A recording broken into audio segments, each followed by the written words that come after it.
I'm Emma Rodriguez, 26 years old, and I'll never forget the look on my family's faces when they realized that the crumpled dollar bill they'd been laughing about for months was actually the key to a fortune they never imagined existed. Standing in that sterile conference room at Credit Suisse in Geneva, watching Miss Claire Hoffman's hands tremble as she opened safety deposit box number 4847, I felt a strange mix of vindication and sadness wash over me. My family had spent decades treating me like the failure, the disappointment, the one who couldn't get her life together. They had no idea that Abuela Sofia, the woman they barely acknowledged at family gatherings, had left me something that would change everything they thought they knew about success, about worth, and about the quiet seamstress who had watched them all from the corner of the room with knowing eyes. Before we jump back in, tell us where you're tuning from, and if this story touches you, make sure you're subscribed, because tomorrow I've saved something extra special for you.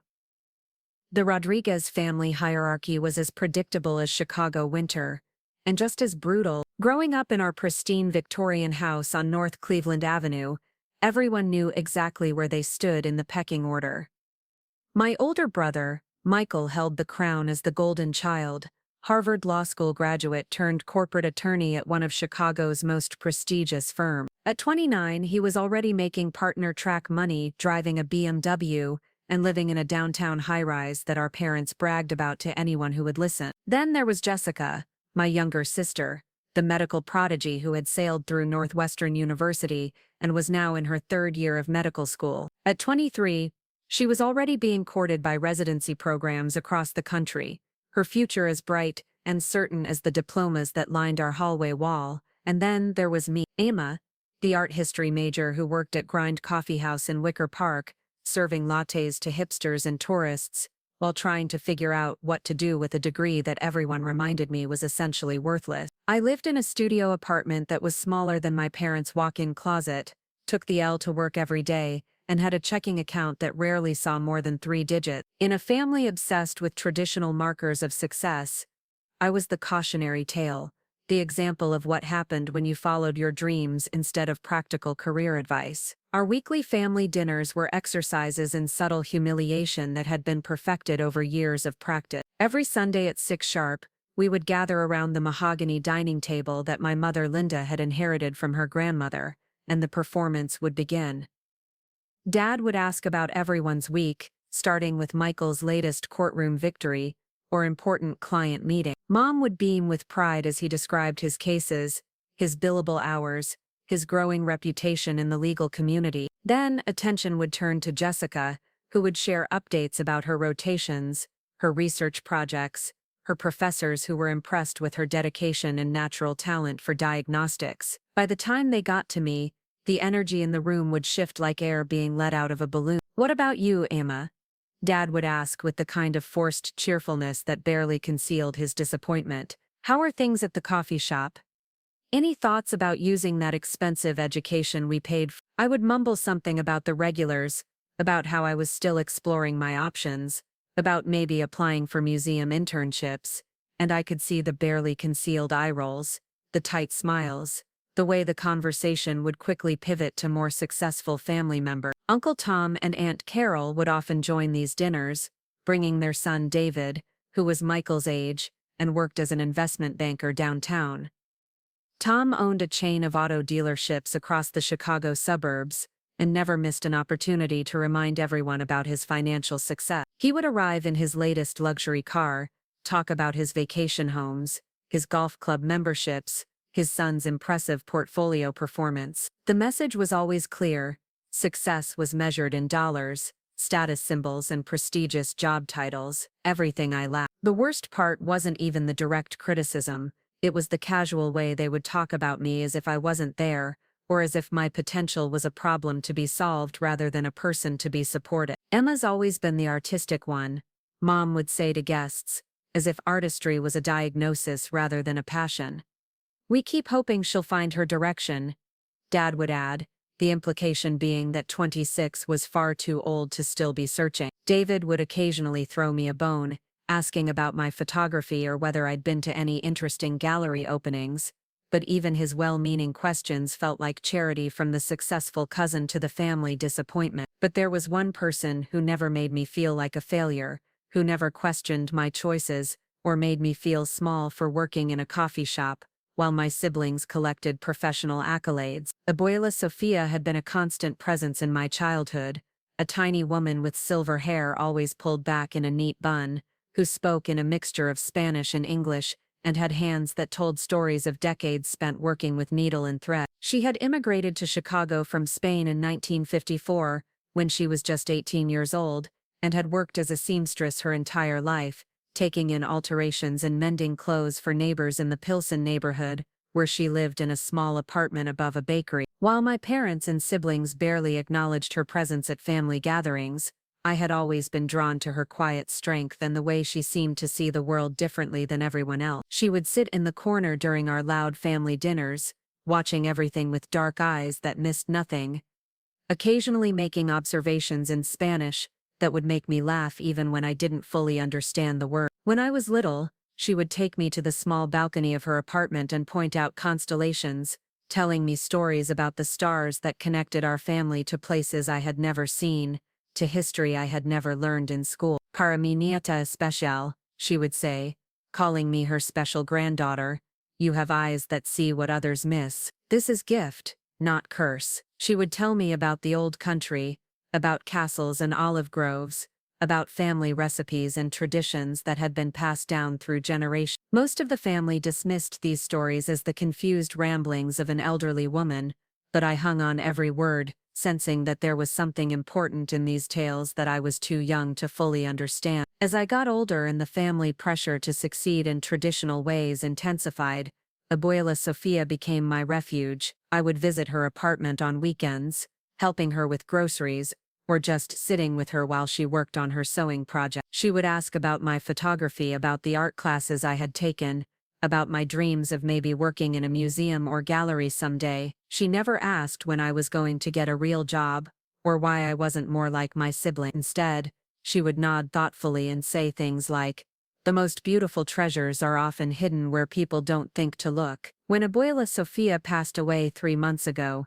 the family's grief was polite but measured. She had been 99 years old, had lived a full life, and had died peacefully in her sleep. The funeral was small, held at the Catholic Church in Pilsen, where she had attended Mass every Sunday for 65 years. My parents handled the arrangements efficiently. My siblings sent flowers and attended the service, but I was the one who had spent her final weeks visiting her in the hospital, holding her hand while she drifted in and out of consciousness, listening to her whispered stories about treasures and stars and the importance of patience. The will reading was scheduled for a Saturday morning in early October, held in the conference room of Peterson and Associates, the family law firm that had handled Abuela's simple estate planning. I had taken the morning off from the coffee shop, something that my manager wasn't thrilled about during the busy fall season when tourists flocked to Wicker Park to see the changing leaves. I arrived at the downtown office building still wearing my work clothes, jeans, and a sweater that had seen better days,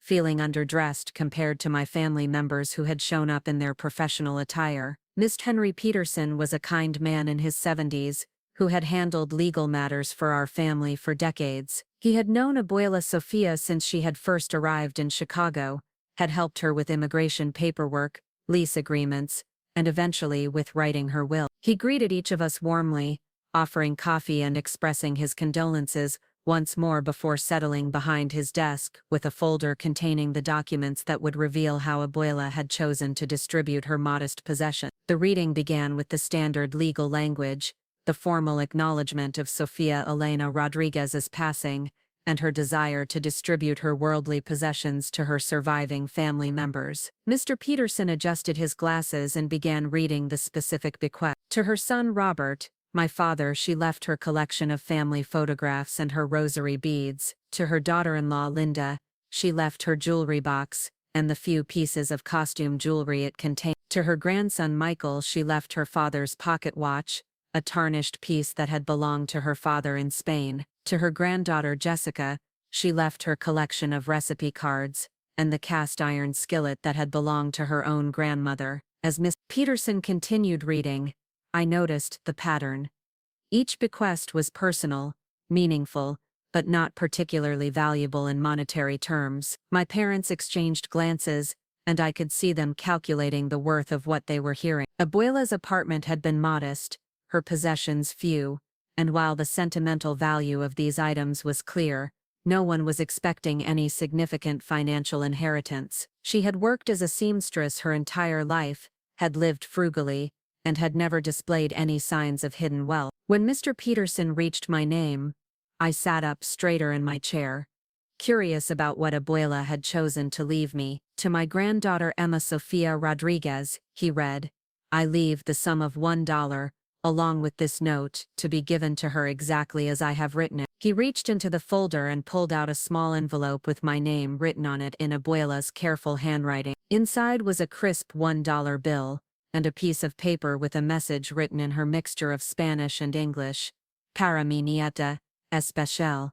The key to everything is where we used to count stars. Remember what I taught you about looking beyond what others see. The treasure is not always where people expect to find it. The room fell silent for a moment, before my Uncle Tom let out a short laugh. $1?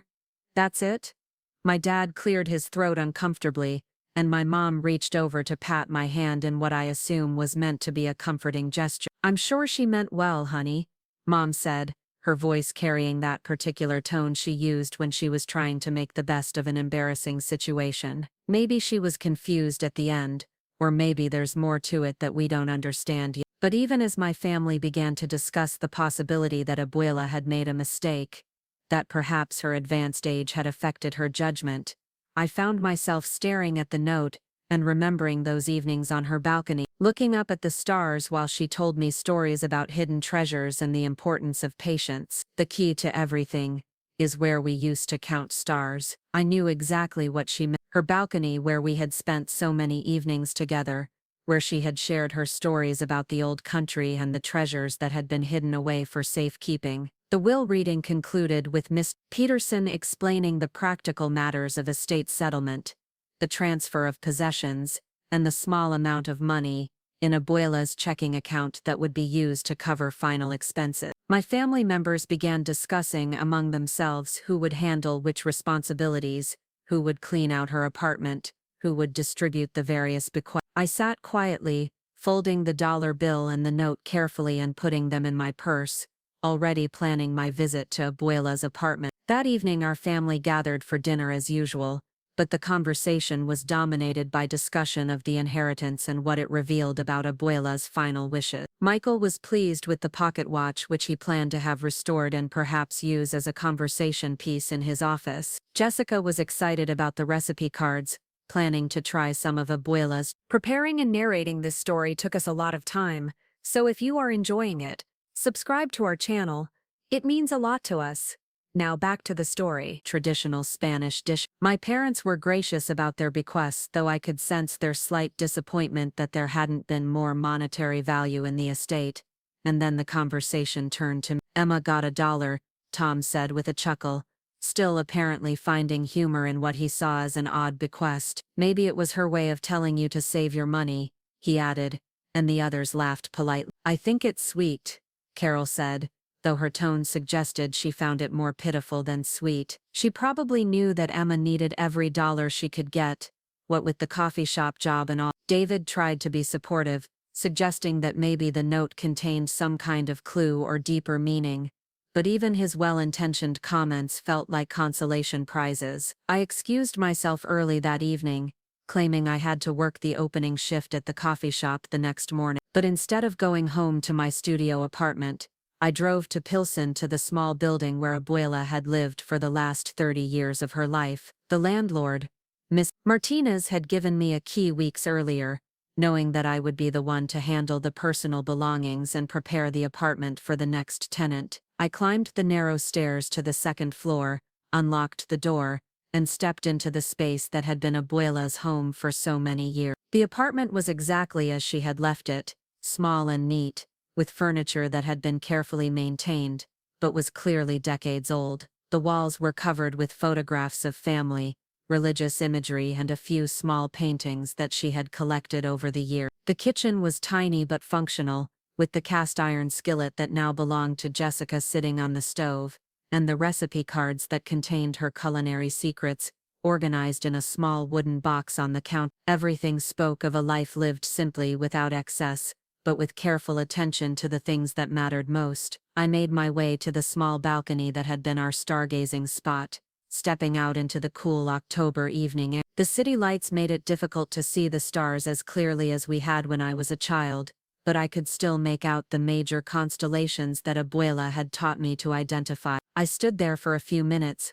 holding the dollar bill and the note, trying to understand what she had meant by the key to everything is where we used to count stars. As I looked around the balcony, I noticed something I had never paid attention to before. In the corner behind a small potted plant that had long since died, there was a loose brick in the wall. It was barely noticeable, just slightly proud of the surrounding bricks, but when I pushed on it gently, it moved. Behind the brick was a small cavity, and inside that cavity was a key. Not a house key or a car key, but an old-fashioned key that looked like it belonged to a safety deposit box, with a small metal tag attached that had a number engraved on it, 4847. My heart started beating faster as I realized what I was holding. This wasn't just any key. This was the key that Abuela had referred to in her note, the key to everything. But what did it unlock? The metal tag suggested it was for a safety deposit box, but and how had my family's elderly seamstress grandmother, who had lived paycheck to paycheck her entire life, come to possess a safety deposit box key hidden behind a brick on her balcony? I spent the next hour searching through Abuela's apartment more carefully, looking for any clues about what the key might unlock. In her bedroom, I found a small wooden box tucked away in the back of her closet. Inside were documents I had never seen before, old photographs of people I didn't recognize, letters written in Spanish, and what appeared to be official paperwork from various banks and institutions. Most of the documents were in Spanish, and many were quite old, but as I looked through them carefully, I began to piece together a picture of Abuela's life that was completely different from what I had always understood. There were letters from Spain, dating back to the 1950s, that mentioned property and family possessions that had been left behind when she emigrated. There were bank statements from institutions I had never heard of, including what appeared to be correspondence from a Swiss bank. And there were photographs of a large house with extensive grounds, with people dressed in fine clothing, who bore a striking resemblance to my grandmother, but in a setting that suggested wealth and privilege rather than the modest working-class life she had lived in Chicago. As I continued to search through the documents, I found a letter written in English, apparently intended for me, tucked inside an old Bible that had been her constant companion. The letter was dated just 6 months before her death, and it was addressed to mi nieta especial, her special granddaughter. In it she explained that she had been saving this revelation for the right time, and that she had chosen me as the one to receive it, because I was the only one in the family who had ever shown genuine interest in her stories about the old country and the treasures that had been hidden away. The letter explained that her family in Spain had been wealthy landowners, who had been forced to flee during the Spanish Civil War, taking with them only what they could carry and hiding the rest for future retrieval. She had been just 18 when she arrived in Chicago,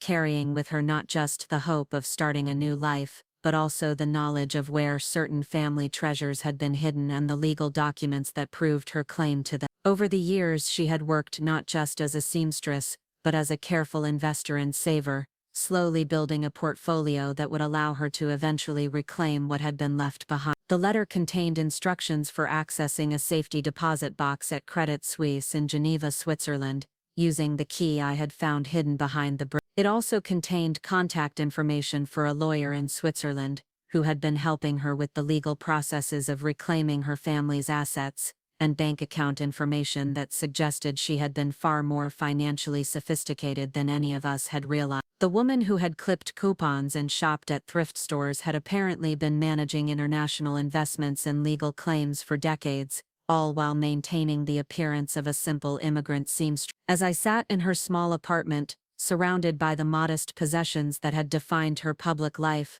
I began to understand the magnitude of what she had entrusted to me. The dollar bill hadn't been a pittance or a mistake. It had been a symbol, a reminder that the most valuable things in life are often hidden behind the most humble appearance. She had spent her entire adult life building toward this moment, carefully preserving and growing a legacy that she had chosen to pass on to the granddaughter who had been willing to listen to her stories and see beyond the surface of things. The next morning, I called in sick to work and spent the day researching everything I could about the documents I had found. I contacted the Swiss lawyer whose information was in Abuela's letter, and after providing proof of my identity and her death certificate, I learned that she had indeed been working with his firm for over 40 years to reclaim assets that had been left behind when her family fled Spain. The safety deposit box in Geneva contained not just documents and family heirlooms, but also the proceeds from properties that had been recovered and sold, investments that had been growing for decades,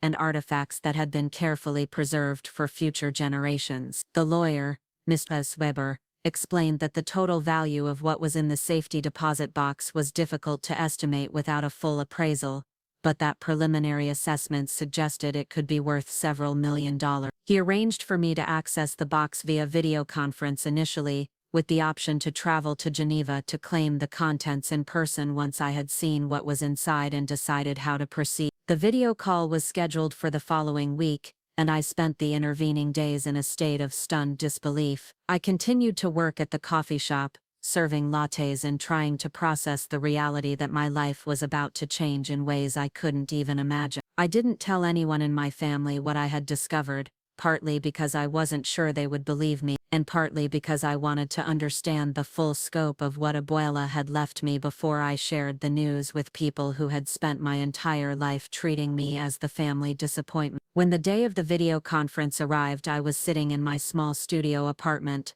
laptop open, heart pounding as Miss Claire Hoffman, the bank manager at Credit Suisse, greeted me from her office in Geneva. She had been expecting my call, having worked with Abuela's lawyer for many years on the management of the assets she had deposited. After verifying my identity and reviewing the legal documents that proved my right to access the box, she took me on a virtual tour of safety deposit box. What I saw in that box changed everything I thought I knew about my family, about wealth, about the power of patience and careful planning. There were jewels that had belonged to Spanish nobility, artwork that had been hidden during the war, gold coins that had been collected over centuries, and documents that proved my family's claim to properties and assets that had been recovered after decades of legal battle. There were also more recent additions, stock certificates, bond documents and bank statements that showed Abuela had been a shrewd investor who had turned her modest seamstress earnings into a substantial portfolio over the course of 65 years. The total value, Hoffman explained, was approximately $42 million, not including several pieces of artwork and jewelry that would require professional appraisal to determine their full worth. My grandmother, the woman my family had barely acknowledged, the immigrant seamstress who had lived in a tiny apartment and worked her entire life with her hands, had been quietly building a fortune that would make her the wealthiest person in our family by far. As I stared at the screen, looking at treasures that had been hidden for over half a century, I understood why Abuela had chosen me to receive this inheritance. It wasn't just about the money, although the financial freedom it would provide was beyond anything I had ever imagined. It was about the recognition that I was the one who had been willing to listen to her stories, to see value in things that others dismissed, to understand that the most important treasures are often hidden in plain sight. The irony wasn't lost on me, that my family, who had spent years criticizing my lack of traditional success, had completely missed the fact that the most successful person among us had been sitting quietly in the corner the entire time, watching and waiting for the right moment to reveal the truth about what real wealth looked like. The week following my video conference with Miss Hoffman felt like living in two different worlds simultaneously. During the day, I continued my routine at Grind Coffee House, steaming milk and taking orders from the usual mix of college students and neighborhood regulars, all while carrying the secret that I was now worth more than everyone in my family combined. The weight of this knowledge was both exhilarating and terrifying. I found myself making mistakes I never made before, burning espresso shots and forgetting orders, my mind constantly wandering to the implications of what I had discovered. My manager Tony noticed my distraction but attributed it to grief over losing my grandmother. He was a kind man in his 50s, who had been running the coffee shop for over a decade, and he had always been understanding about my need for flexible scheduling around family obligations. "Emma, take the weekend off," he said on Friday afternoon, after I had accidentally given a customer oat milk instead of regular milk for the third time that week. "You've been through a lot recently, and you need some time to process everything." I thanked him, knowing that the processing I needed to do was far more complex than he could imagine. That evening, I sat in my studio apartment with all of Abuela's documents spread across my small dining table, trying to piece together the full scope of what she had accomplished. The letters from Spain painted a picture of a family that had been prominent in their region before the war, owners of extensive olive groves and a small but prosperous textile business. The photographs showed a grand house with multiple stories, ornate balconies and grounds that stretched as far as the eye could see. These weren't the images of poverty that had shaped my understanding of my family's history, but rather evidence of a prosperity that had been lost, and then, through Abuela's patient work, partially reclaimed. The financial documents were even more revealing. Bank statements from Credit Suisse showed regular deposits dating back to 1956, just 2 years after Abuela's arrival in Chicago. The amounts were small at first, often just $10 or $20, but they were consistent month after month, year after year. As time went on, the deposits grew larger, and there were also records of stock purchases, bond investments, and real estate transactions that demonstrated a sophisticated understanding of financial markets that completely contradicted the image of a simple seamstress struggling to make ends meet. What struck me most was the methodical nature of her approach. Every document was carefully organized, every transaction recorded, every legal proceeding meticulously documented. She had been working with the Swiss law firm for over 40 years, slowly navigating the complex international legal system to reclaim properties that had been seized during the war. Some of these efforts had been successful, resulting in monetary settlements that she had immediately reinvested. Others were still in progress at the time of her death, meaning that my inheritance might continue to grow even beyond what I had already seen. The most moving discovery was a journal she had kept, written in Spanish, that documented her thoughts and feelings about this lifelong project. I had taken Spanish in high school and college, but her handwriting was challenging, and many of the expressions she used were regional dialects that I had to research online. As I slowly translated entries from different periods of her life, I began to understand not just what she had accomplished, but why she had chosen to live the way she had. In one entry from 1967, she wrote about watching my father graduate from high school and feeling proud of his achievements while also feeling the weight of the secret she carried. She expressed her hope that someday she would be able to share the truth about their family's heritage, but also her fear that her American-born children and grandchildren would not understand the importance of preserving these connections to the past. She wrote about the difficulty of living modestly while managing significant assets, about the loneliness of carrying such a large secret, and about her determination to ensure that the sacrifices of her parents and grandparents would not be forgotten. Another entry from 1985 described her decision to begin teaching me about the stars and telling me stories about the old country. She had apparently been watching all of her grandchildren, trying to determine which of us would be most likely to appreciate and properly manage the inheritance she was building. She wrote about Michael's focus on immediate success and status, about Jessica's dedication to her studies but lack of interest in family history, and about my willingness to listen to her stories and ask questions about traditions and memories that others found boring or irrelevant. The final entry, written just a month before her death, was perhaps the most profound. She wrote about her decision to leave me the dollar bill and the cryptic note, explaining that she wanted to test whether I would be curious enough to pursue the mystery and patient enough to uncover the truth. She expressed her confidence that I would find the key and discover what she had spent her lifetime building, and her hope that I would use the inheritance not just for personal benefit, but to honor the memory of family members who had given their lives to preserve what they could of their legacy. As I read these entries, I realized that Abuela had been preparing me for this moment for years without my knowing it. The stories she had told me about hidden treasures weren't just family folklore, but careful instruction about the importance of looking beyond surface appearances. The patience she had taught me while we looked at the stars together was preparation for the patience I would need to navigate the complex legal and financial systems that she had mastered over decades. Even her insistence that I learn some Spanish, despite my parents' focus on assimilation and moving forward rather than looking back, had been part of a larger plan to ensure that I would be able to understand and appreciate the full scope of what she was leaving me. The more I learned about her accomplishments, the more I understood how completely my family had misunderstood her. She hadn't been the poor immigrant who needed their charity and occasional attention. She had been the most successful person in our family, building wealth and reclaiming heritage while maintaining the appearance of humble poverty. Her thrift store shopping hadn't been born of necessity but of choice, a way to keep her expenses low while maximizing her investment. Her small apartment hadn't been a sign of failure but of priorities, choosing to live simply so that she could build something greater for future generations. By Sunday evening, I had made my decision.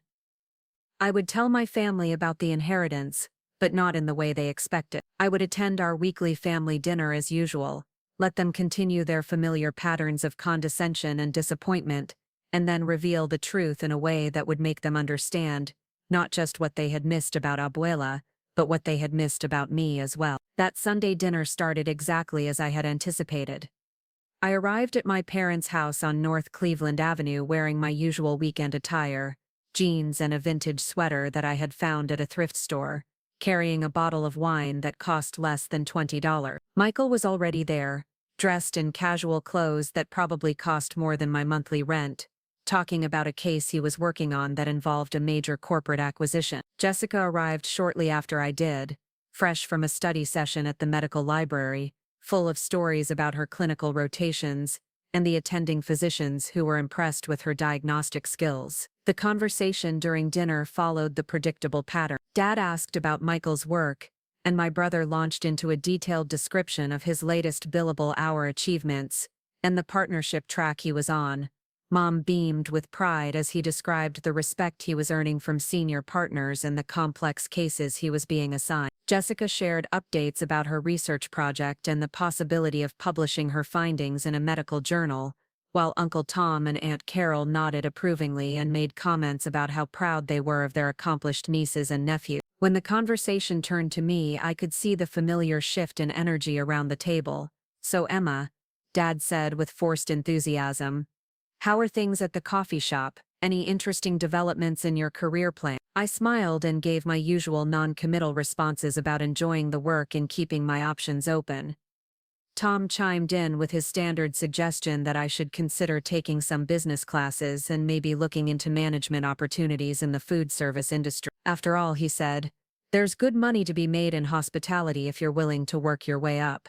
The conversation about Abuela's inheritance came up naturally, as I had expected it would. Michael mentioned that he had taken the pocket watch to a jeweler to have it appraised and cleaned, and that while it wasn't particularly valuable, it was a nice piece with some historical significance. Jessica had tried several of the recipes from Abuela's collection and was planning to frame some of the handwritten cards as kitchen decoration. The tone was affectionate but slightly condescending, as if they were humoring an elderly woman's sentimental attachments rather than truly valuing what she had left them. And then Tom brought up my inheritance, chuckling as he repeated the story of the dollar bill and the cryptic note. "We still can't figure out what the old lady was thinking," he said, addressing the table as if I wasn't there. "Maybe she was trying to teach Emma about the value of money, or maybe she was just confused at the end. Either way, it's a sweet gesture, even if it's not particularly practical." The others laughed politely and I could see them exchanging glances that suggested they felt sorry for me,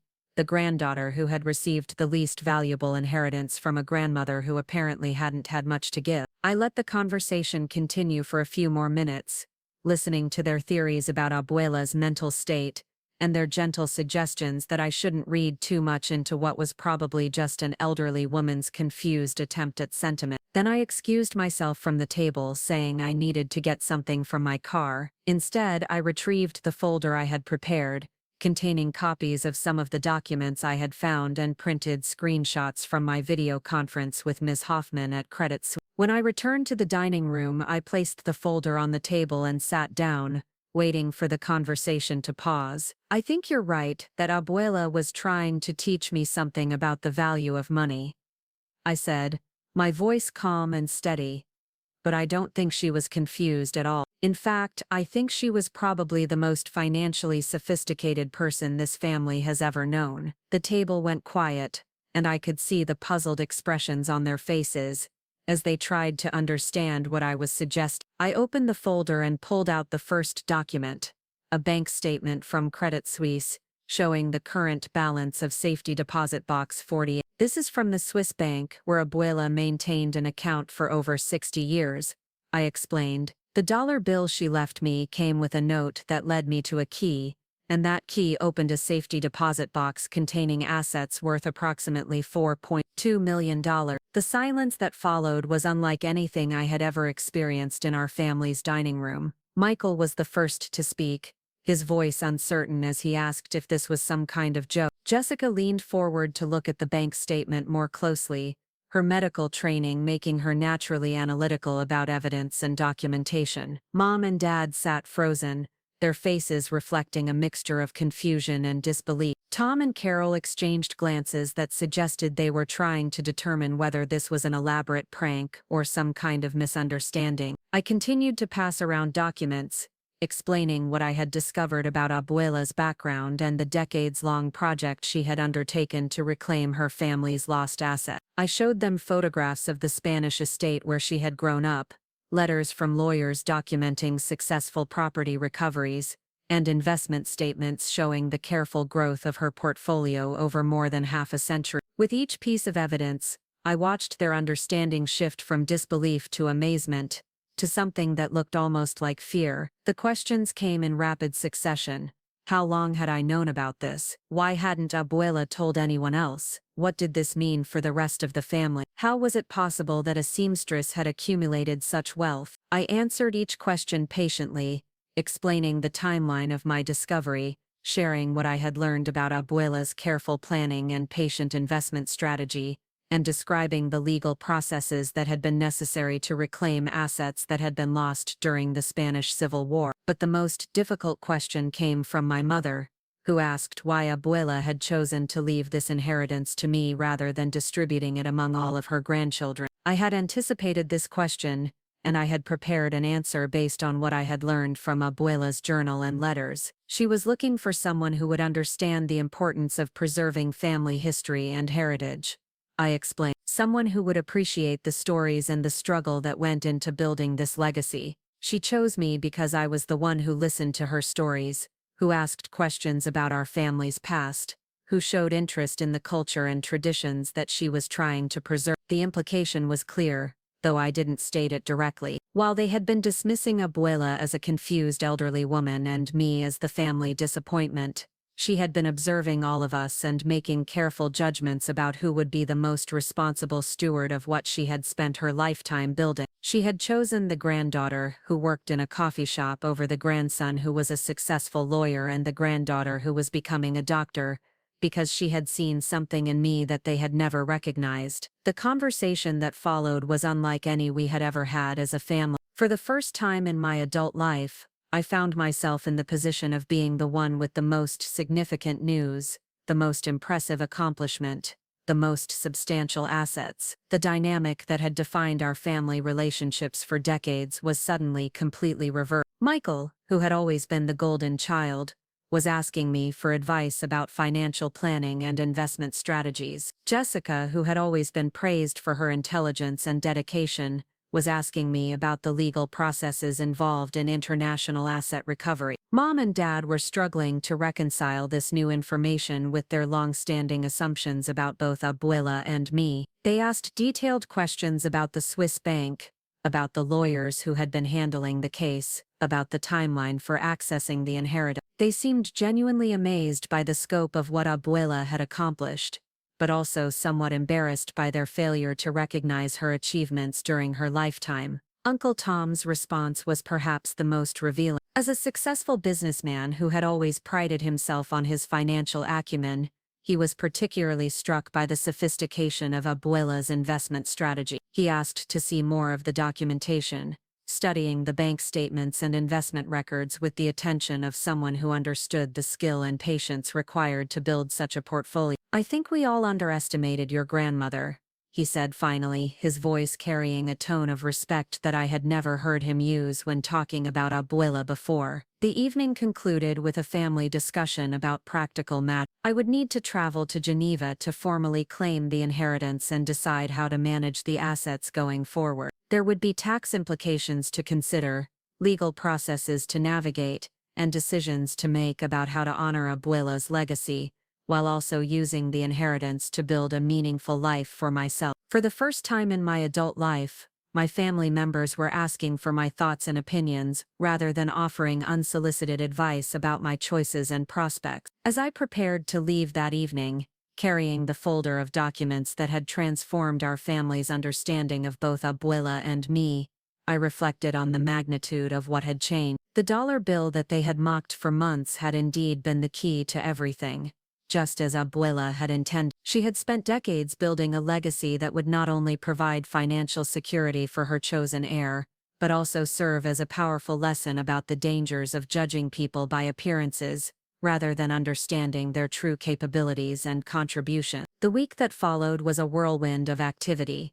I arranged to take extended leave from the coffee shop, explaining to Tony that I had inherited some family assets that required immediate attention. I contacted Miss Leverth, a Swiss lawyer, to arrange for my travel to Geneva and to begin the process of formally claiming the inheritance. I also reached out to financial advisors and tax attorneys in Chicago to ensure that I would be properly prepared for the legal and financial responsibilities that came with suddenly acquiring substantial wealth. The most surreal aspect of this period was the complete transformation in how my family treated me. Phone calls that had previously been brief and somewhat awkward now stretched for hours as family members asked detailed questions about my plans and offered their assistance with various aspects of managing the inheritance. Michael, who had rarely shown interest in my life beyond polite family obligation, now called regularly to discuss investment strategies and legal consideration. Jessica, who had always been too busy with her medical studies to spend much time with me, now made time for long conversations about family history and the importance of preserving abuela's legacy. My parents' response was the most They were genuinely amazed by what I had discovered and proud of the way I had handled the situation, but they were also clearly struggling with guilt about their treatment of both abuela and me over the years. They had spent decades viewing abuela as a burden to be managed and me as a disappointment to be corrected, and now they were faced with the reality that they had completely misunderstood both of us. They offered to help with the practical aspects of managing the inheritance, but their offers came with an undertone of apology that suggested they were trying to make up for years of dismissive behavior. The trip to Geneva was scheduled for 2 weeks later, and I spent the intervening time preparing for what would be one of the most significant experiences of my life. I studied the documents abuela had left more carefully, trying to understand not just the financial aspects of the inheritance, but also the family history and cultural heritage that she had worked so hard to preserve. I practiced my Spanish, knowing that some of the legal documents would be in that language and wanting to be able to fully understand the significance of what I was claiming. When I finally boarded the plane to Geneva, I carried with me not just the legal documents necessary to claim the inheritance, but also a profound appreciation for the wisdom and patience that abuela had demonstrated throughout her life. She had understood that true wealth wasn't just about accumulating money, but about preserving family heritage, building something meaningful for future generations, and recognizing the potential in people that others might overlook. The dollar bill she had left me hadn't been an afterthought or a mistake. It had been a carefully planned test, designed to determine whether I was worthy of the trust she was placing in me. The meeting at Credit Suisse was formal but moving. Hoffman walked me through the contents of the safety deposit box in person, explaining the history of each item and the legal processes that had been necessary to recover them. There were jewels that had belonged to my great-great-grandmother, artwork that had been hidden during the war, and documents that proved my family's claim to properties that had been lost for decades. There were also more recent additions, including stock certificates and bonds that abuela had purchased over the years, demonstrating her understanding of both the importance of preserving the past and the necessity of building for the future. As I signed the documents that formally transferred ownership of these assets to me, I thought about the journey that had brought me to this moment. A year ago, I had been the family disappointment, the coffee shop worker who couldn't seem to find her direction in life. Now I was the heir to a legacy that represented not just financial security, but also a profound connection to family history and cultural heritage that I had never fully understood. The transformation wasn't just about money, although the financial freedom was certainly life-changing. It was about recognition, validation, and the understanding that sometimes the most valuable things in life are hidden behind the most humble appearances. The return to Chicago marked the beginning of a new chapter in my life, but also in my family's understanding of what success and worth really mean. I had learned that true wealth often comes from patience, persistence, and the willingness to see value where others see only modest circumstance. Abuela had spent her entire adult life building something meaningful while maintaining the appearance of simplicity, and in doing so, she had created a legacy that would provide not just financial security, but also important lessons about the power of quiet determination and the importance of preserving family heritage for future generations. 6 months after returning from Geneva, I found myself sitting in the corner office of a downtown Chicago high-rise, reviewing quarterly reports from the investment firm I had hired to manage Abuela's portfolio. The irony wasn't lost on me that I was now holding meetings in buildings where my brother Michael worked, discussing financial strategies with advisors who charged more per hour than I used to make in a week at the coffee shop. The transformation had been gradual but profound, not just in my financial circumstances, but in how I viewed myself and how others viewed me. The inheritance had required careful management from the moment I returned to Chicago. The Swiss assets needed to be transferred to American banks, tax obligations had to be calculated and paid, and investment strategies had to be developed to preserve and grow the wealth that Abuela had spent decades accumulating. I had initially felt overwhelmed by the complexity of managing such substantial assets, but I quickly discovered that I had inherited more than just money from my grandmother. I had also inherited her patience, her attention to detail, and her instinct for making sound financial decisions. Working with financial advisors had been an education in itself. Many of them had initially treated me with barely concealed condescension, assuming that a 26-year-old former coffee shop worker would be easily manipulated or would make impulsive decisions with her newfound wealth. They had recommended flashy investments, expensive lifestyle upgrades, and aggressive strategies that would have generated substantial fees for their firms while putting my inheritance at risk. But I had learned from Abuela's example that true wealth building required patience and careful analysis rather than quick decisions and dramatic gestures. I had chosen instead to work with a smaller, more conservative firm that specialized in preserving family wealth across generations. The advisors there had been impressed by my questions about long-term sustainability, my interest in understanding the underlying fundamentals of potential investments, and my insistence on maintaining the same careful approach that had allowed Abuela to build her fortune over decades. They had helped me develop a strategy that would allow the inheritance to continue growing while providing me with the financial freedom to pursue meaningful work and contribute to causes that mattered to me. The first major decision I had made was about my living situation. I could have afforded to buy a mansion in the most exclusive neighborhood in Chicago,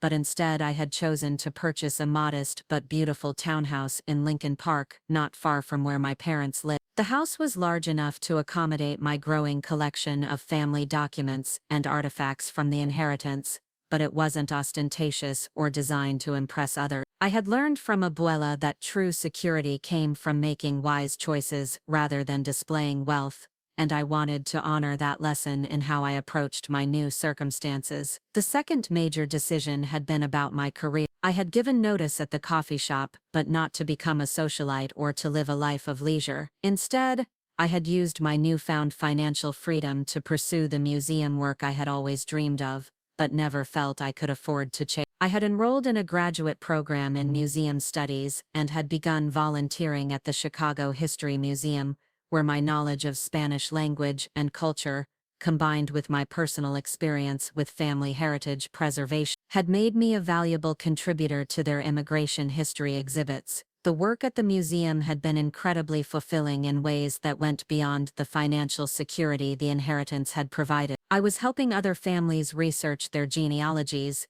assisting with exhibits that told the stories of immigrants who had come to Chicago with nothing but determination and hope, and contributing to the preservation of cultural heritage that might otherwise be lost. In many ways, I was continuing the work that Abuela had begun, helping to ensure that the stories and achievements of people who might be overlooked or undervalued would not be forgotten. My family's adjustment to my changed circumstances had been complex and sometimes uncomfortable. Michael had struggled the most with the reversal of our traditional roles. For nearly 30 years, he had been the successful one, the achiever, the family member whose accomplishments were celebrated and whose advice was sought. Now he found himself in the position of asking me for financial guidance and investment tips, a role reversal that challenged his sense of identity and his understanding of his place in the family hierarchy. Our relationship had gradually improved as we both learned to navigate this new dynamic. Michael had eventually admitted that he had always seen me as the family dreamer, someone who needed protection and guidance rather than someone who might have valuable insights to offer. The inheritance had forced him to reconsider not just his assumptions about me, but also his understanding of what success really meant. He had begun to appreciate that my willingness to listen to Abuela's stories and my interest in family history had been signs of wisdom rather than impracticality. Jessica's response had been different but equally challenging. As someone who had always been praised for her intelligence and analytical abilities, she had struggled to understand how she had missed the signs of Abuela's wealth and sophistication. She had begun to question her own judgment and her ability to read people and situations accurately. Our conversations about the inheritance had led to deeper discussions about the importance of humility, the dangers of making assumptions about others, and the value of looking beyond surface appearances. The relationship with my parents had been the most emotionally complex to navigate. They had been forced to confront the reality that they had spent decades misunderstanding both their own mother and their own daughter. The guilt they felt about their treatment of Abuela was compounded by their regret about the way they had consistently undermined my confidence and dismissed my potential. They had tried to make amends through increased attention and support, but their efforts were tinged with an awkwardness that suggested they were still struggling to fully accept the new reality. Uncle Tom and Aunt Carol had responded in characteristic fashion, immediately attempting to position themselves as advisors and mentors who could help me navigate my new wealth. Tom had offered to introduce me to his business contacts and had suggested various investment opportunities that would benefit his own enterprises. Carol had begun including me in her social circle, introducing me to other wealthy families and suggesting that I might want to join the charitable organizations where she served on board. I had politely declined most of these offers, preferring to build my own network of relationships and to choose my own philanthropic causes. I had learned from Abuela's example that true wealth came with responsibilities,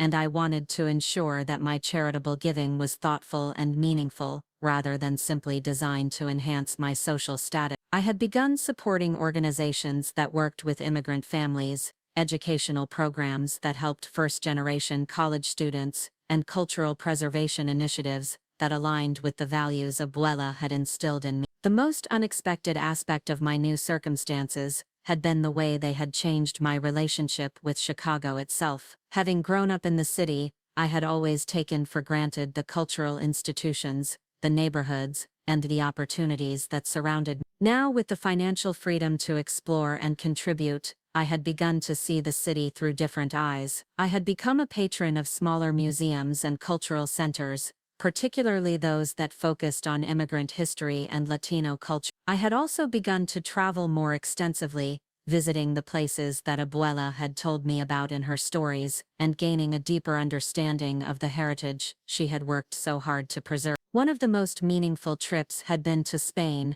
where I had visited the region where Abuela had grown up and had met with distant relatives who still lived there. The family estate had been sold decades earlier, but the village where she had been born still existed, and there were people there who remembered her family and the circumstances that had forced them to leave during the war. These conversations had provided me with a deeper understanding of the courage and sacrifice that had been required for Abuela to build a new life in America while never forgetting her roots. The Spanish relatives had been amazed to learn about what Abuela had accomplished in Chicago and about the inheritance she had left me. They had shared family photographs and documents that complemented the materials I had inherited, and they had expressed their gratitude that she had found a way to preserve and pass on the family legacy, despite the challenges she had faced. These connections had made me realize that my inheritance wasn't just about money or even about family history. It was about the responsibility to maintain connections across generations and across continents,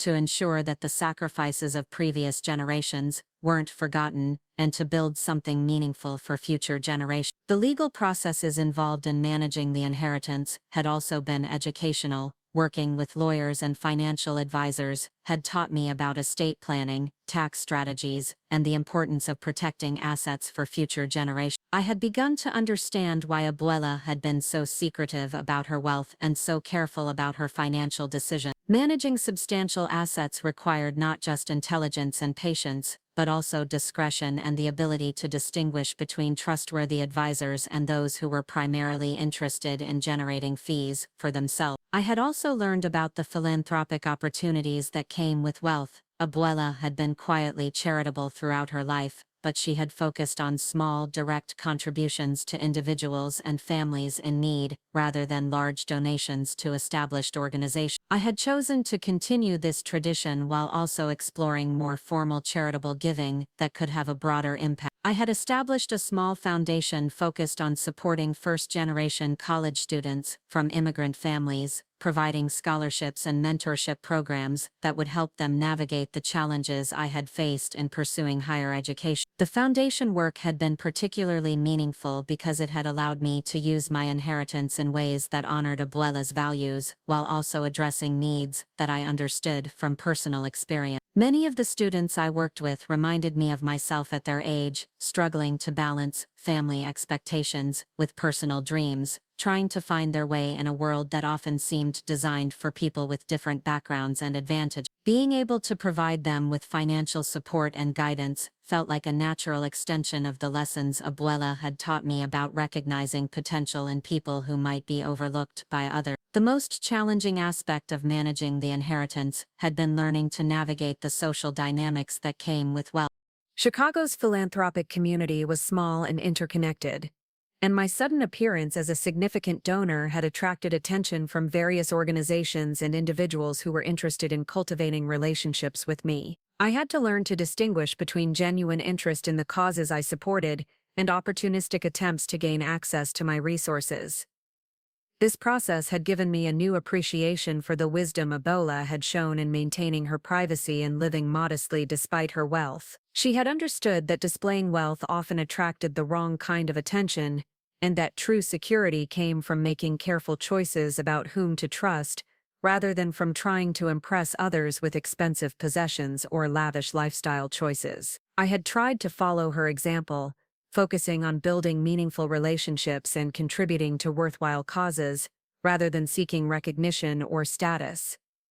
The inheritance had also changed my perspective on work and career development. Having financial security had allowed me to pursue my interests in museum studies and cultural preservation, without worrying about salary requirements or career advancement timelines. I had been able to take on challenging projects and volunteer positions that might not have been financially viable when I was supporting myself entirely through my coffee shop wages. This freedom had enabled me to develop skills and expertise that would have been difficult to acquire if I had been focused primarily on earning a living. At the same time, I had discovered that meaningful work was even more important when financial necessity wasn't a driving factor. The inheritance had given me the freedom to choose how to spend my time and energy, but it had also created a responsibility to use those choices wisely. I had learned that true fulfillment came not from having wealth, but from using wealth to contribute to something larger than myself and to honor the sacrifice and wisdom of those who had come before me. The experience had also taught me about the importance of maintaining perspective and humility despite changed circumstances. The inheritance had provided me with opportunities and advantages that most people would never have, but it had also created obligations and responsibilities that required careful consideration. I had learned that privilege came with the duty to use it wisely and to remain connected to the values and principles that had guided my family through generations of challenges. Looking back on the months since discovering the inheritance, I realized that the most valuable gift Ebola had given me wasn't the money or the assets, but the example she had set of how to live with dignity and purpose regardless of circumstance. She had shown me that true wealth came from patience, wisdom, and the commitment to building something meaningful for future generations. She had demonstrated that success could be measured not just in financial terms, but in the impact one had on others and the legacy one left behind. The inheritance had changed my life in ways I was still discovering, but it had also connected me more deeply to my family's history and to the values that had sustained us through generations of challenges. Ebola had spent her lifetime building something that would outlast her own life, and now it was my responsibility to continue that work and to ensure that the lessons she had taught me would be passed on to future generations in turn. 2 years had passed since that transformative Sunday dinner when I revealed the truth about Ebola's inheritance, and as I stood in the newly renovated wing of the Chicago History Museum preparing for the opening of an exhibition I had helped curate, I reflected on how completely my life had changed. The exhibition, titled Hidden Stories: The Untold Wealth of Chicago's Immigrant Communities, featured artifacts and documents from dozens of families who had arrived in the city with nothing but determination and had quietly built legacies that their own descendants often never knew existed. At the center of the exhibition was a display dedicated to Sofia Elena Rodriguez, my grandmother, whose story had inspired the entire project. The museum had provided me with the perfect platform to honor Ebola's memory while also contributing to the broader understanding of how immigrant communities had shaped Chicago's development. Working as the museum's newest curator of immigration history, I had spent months researching families similar to ours, uncovering stories of hidden wealth, secret investments, and carefully preserved cultural treasures that had been passed down through generations. The research had revealed a pattern that I now understood was far more common than anyone had realized: immigrants who had appeared to live modest lives while actually building substantial assets that they carefully protected and preserved for future generations. The opening reception was attended by dignitaries from the city government, representatives from various cultural organizations, and members of the immigrant communities whose stories were featured in the exhibition. But the most meaningful attendees were my family members, who had all come to support the project and to see how I had chosen to honor Ebola's legacy. Michael and Jessica stood near the display about our grandmother, reading the detailed explanation of how she had built her fortune while maintaining the appearance of poverty, and I could see the continued amazement in their faces as they processed the magnitude of what she had accomplished. The exhibition had required extensive research and documentation, work that had deepened my understanding of the immigrant experience in Chicago, and had also helped me develop the expertise and credibility necessary to establish myself as a respected professional in the museum field. The project had attracted attention from other museums, universities, and cultural organizations, and I had been invited to speak at conferences and symposiums about the hidden histories of immigrant community. The work had given me a sense of purpose and achievement that went far beyond the financial security the inheritance had provided. My parents approached the display where I was standing, both of them dressed in the formal attire appropriate for such an occasion. They had struggled the most with adapting to my changed circumstances, not just because of the financial transformation, but because they had been forced to confront their own assumptions about success, achievement, and the value of different types of contributions to society. The guilt they felt about their treatment of both Ebola and me had motivated them to become more supportive and involved in my work, but their efforts sometimes felt forced, as if they were trying to make up for decades of misunderstanding through concentrated attention. Dad paused in front of a photograph of Ebola that had been taken in the 1960s, showing her at work in her small apartment, with fabric spread across her dining table and her sewing machine positioned near the window for better light. "This is beautiful, Emma," he said, his voice carrying genuine emotion. "You've captured not just her story but the dignity and strength she showed throughout her life. I think she would be proud to see how you've honored her memory and how you've used what she left you to help others understand the value of preserving family history." Mom stood beside him, studying the documents and artifacts that illustrated Ebola's financial acumen and her systematic approach to building wealth while maintaining her modest lifestyle. She had been particularly affected by learning about the decades of careful planning and patient investment that had gone into creating the inheritance, and she had often expressed regret about not recognizing the signs of Ebola's sophistication and success. "Your grandmother was an extraordinary woman," she said, her voice soft with regret. "I wish I had understood that while she was still alive.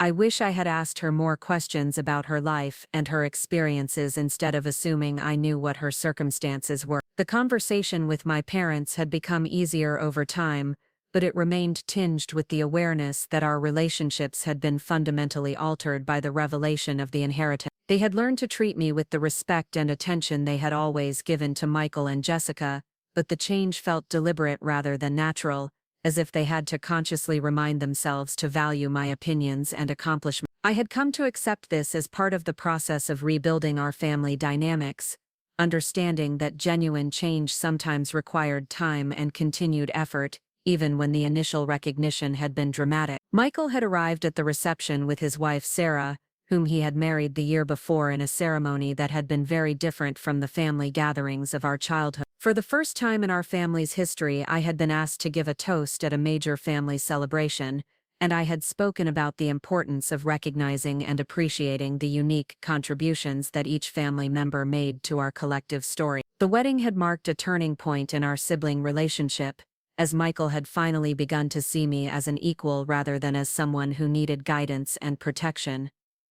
His transformation had been gradual but genuine. The inheritance had initially challenged his sense of identity and his understanding of his place in the family hierarchy, but over time he had come to appreciate that my success didn't diminish his own achievement. He had also learned to value different types of accomplishments and to understand that financial wealth was just one measure of success among many. His legal career had continued to flourish, but he had also begun to take on more pro bono cases, particularly those involving immigrant families who needed help navigating complex legal systems. Jessica had completed her medical residency and was now working as an attending physician at a community hospital that served a predominantly Latino population. She had credited our family's experience with the inheritance as one of the factors that had influenced her choice to work in underserved communities, rather than pursuing more lucrative specialty practice opportunities. She had realized that her medical training, combined with her bilingual abilities and her understanding of immigrant family dynamics,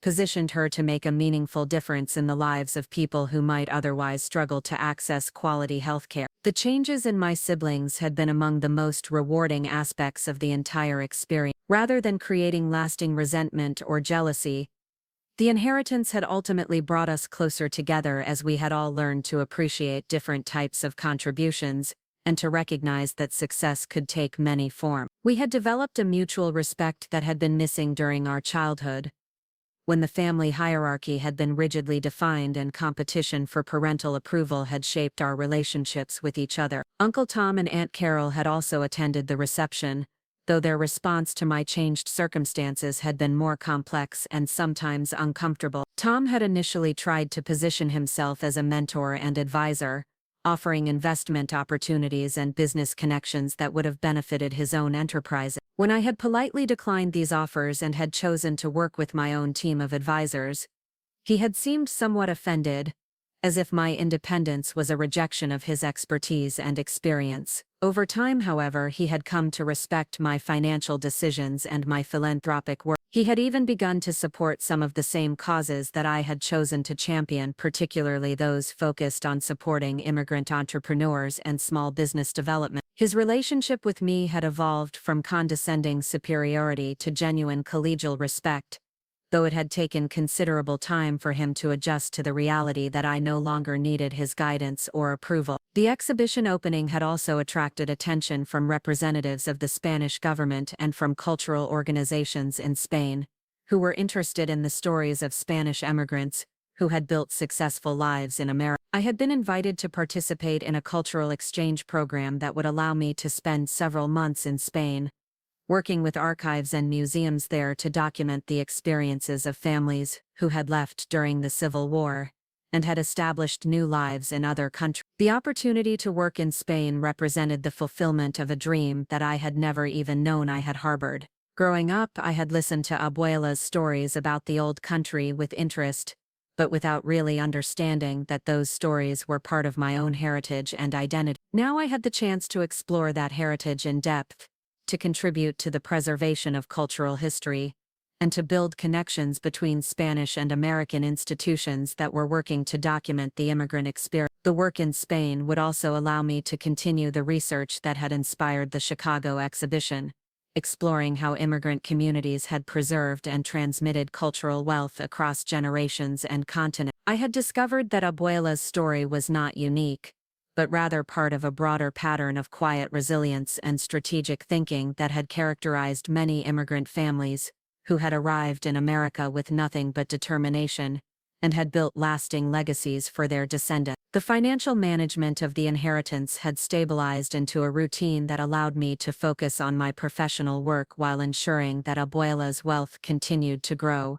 and generate resources for charitable giving. I had learned to work effectively with investment advisors and tax professionals, and I had developed a deep appreciation for the patience and discipline that had been required for Abuela to build her fortune over decades of careful planning and consistent saving. The inheritance had also enabled me to support my family members in ways that would have been impossible when I was working at the coffee shop. I had been able to help Michael and Sarah purchase their first home, to contribute to Jessica's medical school loan repayment, and to provide my parents with the financial security that would allow them to retire comfortably when they were ready. These contributions had felt natural and appropriate, ways of sharing the benefits of Abuela's legacy with the people who had been important to her even when they had not fully understood or appreciated her accomplishments. The philanthropic work had expanded beyond the foundation I had established to include partnerships with other organizations and institutions that were working to support immigrant communities and preserve cultural heritage. I had learned that effective charitable giving required the same patience and strategic thinking that had characterized Abuela's approach to building wealth, and I had tried to follow her example in making thoughtful, sustainable contributions, rather than seeking immediate recognition or dramatic impact. The success of the museum exhibition had opened doors to other opportunities that would allow me to continue building on Abuela's legacy while also establishing my own professional reputation. I had been offered positions at museums in other cities, invitations to collaborate on research projects, and opportunities to write about the immigrant experience for academic publication. The work had given me a sense of purpose and fulfillment that went far beyond the financial security the inheritance had provided. As the reception continued and I moved through the crowd, greeting guests and discussing the exhibition, I reflected on how completely my understanding of wealth and success had been transformed by the experience of inheriting Abuela's fortune. I had learned that true wealth was not just about accumulating money, but about building something meaningful that would outlast one's own lifetime and contribute to the well-being of future generations. Abuela had understood this principle and had lived her life accordingly, working not just to provide for her immediate needs,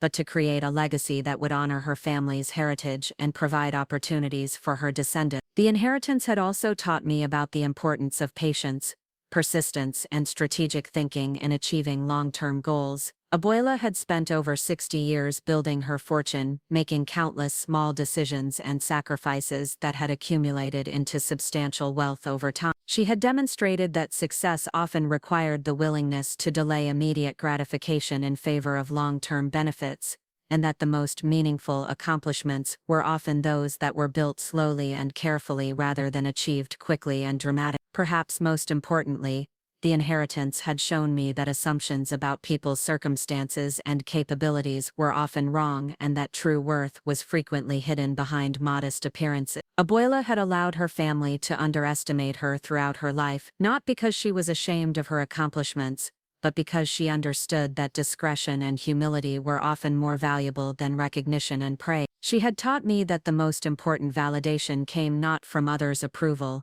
but from the knowledge that one was living according to one's values and building something meaningful for future generations. The evening concluded with a private family dinner at my townhouse, where we continued to discuss the exhibition and its meaning for our family's understanding of our heritage and identity. For the first time in our family's history, I found myself in the position of hosting and leading the conversation, a role that would have been unimaginable just a few years earlier when I was still struggling to find my place in the family hierarchy. As we sat around the dining table that had been crafted by Spanish artisans and had been part of the inheritance, I looked at each family member and reflected on how our relationships had been transformed by the revelation of Abuela's legacy. We had all learned important lessons about the dangers of making assumptions about others, the value of patience and strategic thinking, and the importance of preserving and honoring family heritage. The inheritance had not just changed my financial circumstances, but had also provided all of us with a deeper understanding of what success and wealth really meant.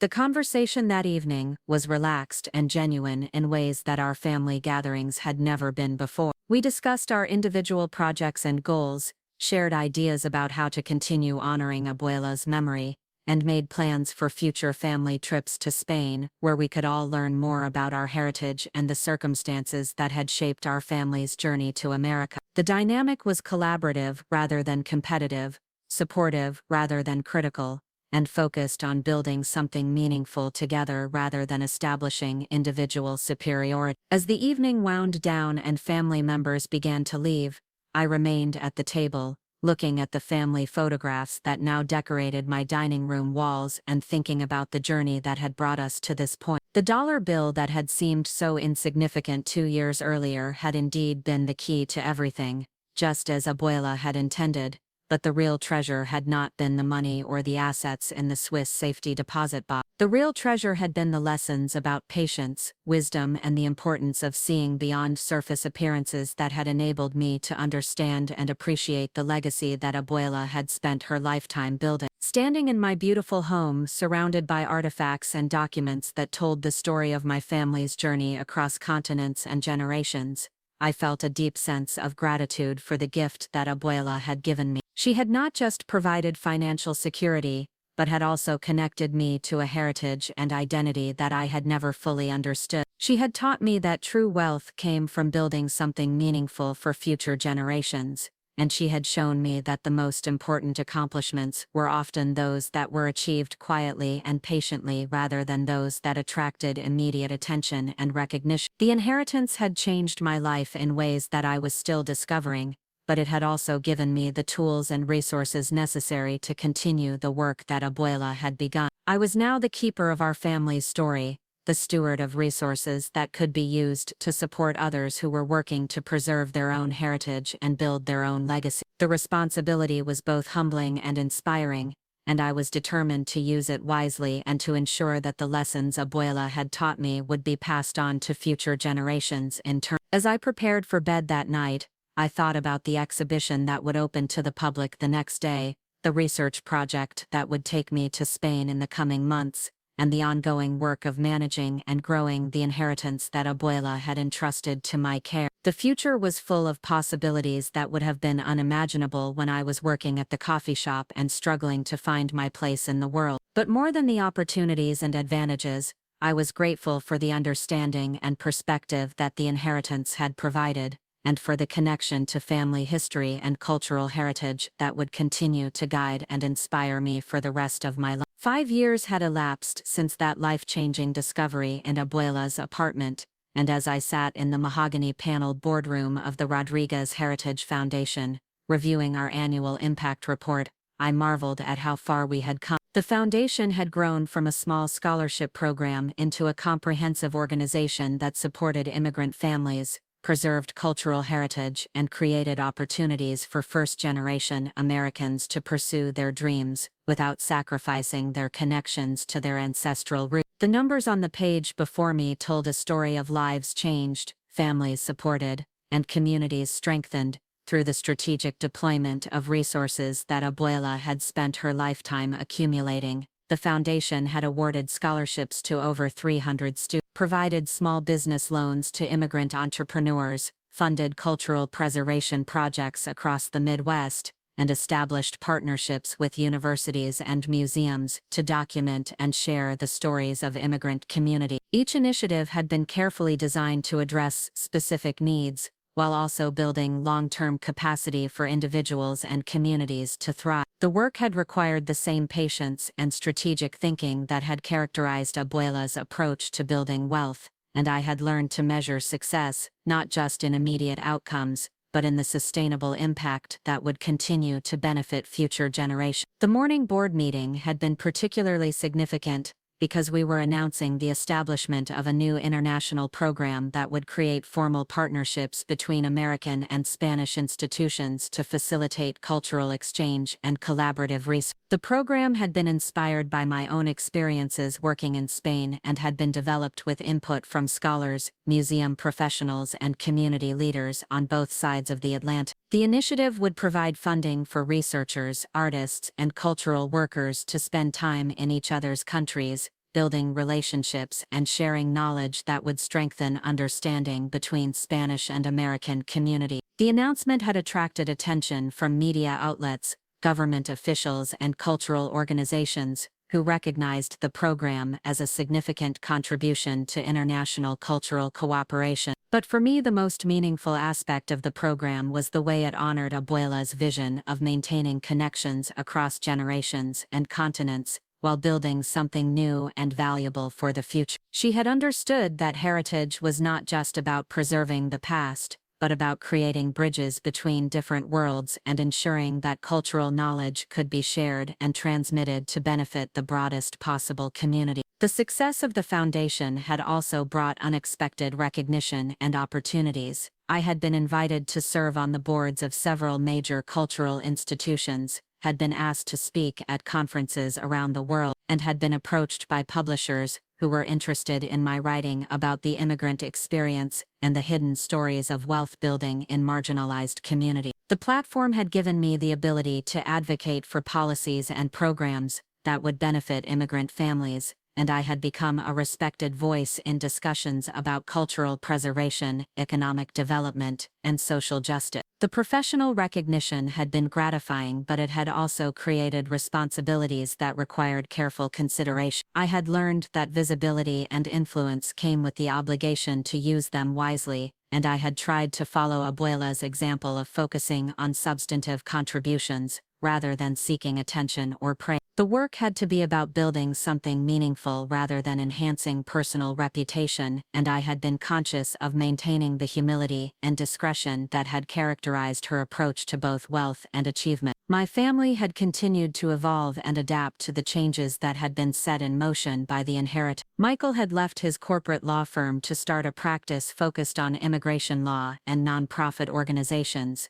using his legal expertise to support the same communities that benefited from the Foundation's program. His transformation had been gradual but profound, as he had come to understand that professional success could be measured in terms of social impact, rather than just financial compensation. His marriage to Sarah had strengthened as they had both found ways to contribute to meaningful causes, and they had recently welcomed their first child, a daughter they had named Sophia in honor of the great-grandmother who had made their comfortable life possible. Jessica had completed a fellowship in public health and was now directing a clinic that provided comprehensive medical services to immigrant communities in Chicago. Her work had been recognized by the city health department and had been featured in medical journals as a model for culturally competent healthcare delivery. She had also learned to speak Spanish fluently, a skill that had deepened her connection to the patients she served and had also strengthened her relationship with the cultural heritage that Abuela had worked so hard to preserve. Her personal life had also flourished, as she had married a fellow physician who shared her commitment to serving underserved populations. The changes in my siblings had been among the most rewarding aspects of the entire experience. Rather than creating lasting resentment about the inheritance, the revelations about Abuela's wealth had ultimately inspired both Michael and Jessica to reconsider their own values and priorities. They had both found ways to use their professional skills and advantages to contribute to the same causes that had been important to our grandmother, and our family had developed a sense of shared purpose that had been missing during our childhood years of competition and comparison. My parents had also continued to grow and change in response to the lessons they had learned about assumptions, recognition, and the importance of seeing beyond surface appearance. Dad had retired from his insurance business and had begun volunteering with organizations that provided financial literacy training to immigrant families. He had discovered that his expertise in risk management and financial planning could be valuable to people who were navigating unfamiliar economic systems, and he had found great satisfaction in helping others achieve the kind of security and stability that Abuela had built for our family. Mom had thrown herself into genealogical research, working to document and preserve the stories of other immigrant families who had settled in Chicago. She had developed expertise in archival research and had contributed to several historical projects that had been sponsored by the foundation. Her work had been motivated partly by guilt about not appreciating Abuela's accomplishments during her lifetime, but it had also reflected a genuine desire to ensure that other immigrant stories would not be overlooked or forgotten. She had become a respected volunteer researcher and had been instrumental in several major documentations. The relationship between my parents and me had stabilized into something that felt more genuine and sustainable than the awkward overcompensation that had characterized the immediate aftermath of the inheritance revelation. They had learned to appreciate my accomplishments without the forced enthusiasm that had initially felt artificial. And I had learned to accept their support without the skepticism that had been born of years of feeling undervalued. We had developed a mutual respect based on shared values rather than family obligation, and our interactions had become more comfortable and authentic. Uncle Tom and Aunt Carol had also found ways to contribute to the foundation's work, though their involvement had been more gradual and had required careful navigation of their desire to maintain their status as successful family members. Tom had provided business mentoring to immigrant entrepreneurs who were recipients of the foundation's small business loans, and Carol had organized fundraising events that had brought together Chicago's philanthropic community in support of the foundation's programs. Their contributions had been valuable, but they had also had to adjust to the reality that I was now the family member with the most resources and influence. The dynamics of our extended family gatherings had been completely transformed by the changes that had occurred over the past 5 years. Rather than the competitive displays of achievement that had characterized our childhood family dinners, our gatherings had become collaborative planning sessions where we discussed ongoing projects, shared ideas for new initiatives, and celebrated the accomplishments of the families and individuals who had been supported by the Foundation's programs. The conversations had become more substantive and meaningful,